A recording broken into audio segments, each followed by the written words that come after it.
দোলের দিন সকালবেলা ঘুম থেকে উঠেই দেখছি বাচ্চাগুলোর রং খেলা শুরু হয়ে গেছে। দেখতে কিন্তু বেশ ভালোই লাগছে, কারণ ছোটবেলায় আমরাও এইভাবে পিচকারি দিয়ে রং খেলতাম। আর তারপরেই জলখাবার খাওয়া শেষ হতে না হতেই এক দিদি এসে গালে রং আর মাথায় আবির দিয়ে চলে গেল।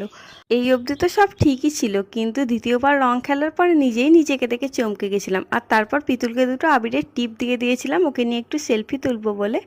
দোল খেলা তো শেষ, এবার চান করার পালা। কিন্তু চান করেও শান্তি নেই, আমার বর এসে আবার আবির মাখিয়ে দিল। আর ও বলছে ওদের গ্রামের দোল খেলা নাকি এরকমই হয়। শহরে রং খেলা হয় না, সব আবির একটুখানি।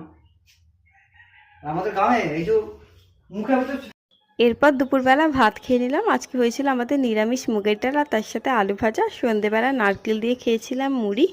আর রাতের বেলা খেয়েছিলাম গরম গরম আলু ভাজা দিয়ে ভাত। তো আমার দোলের সারাদিনটা এইভাবেই কাটলো। তোমাদের কার কেমন দোল কাটলো সেটা অবশ্যই জানিও। তো চলো আজকের মিনি ব্লগটা এই পর্যন্তই, টাটা।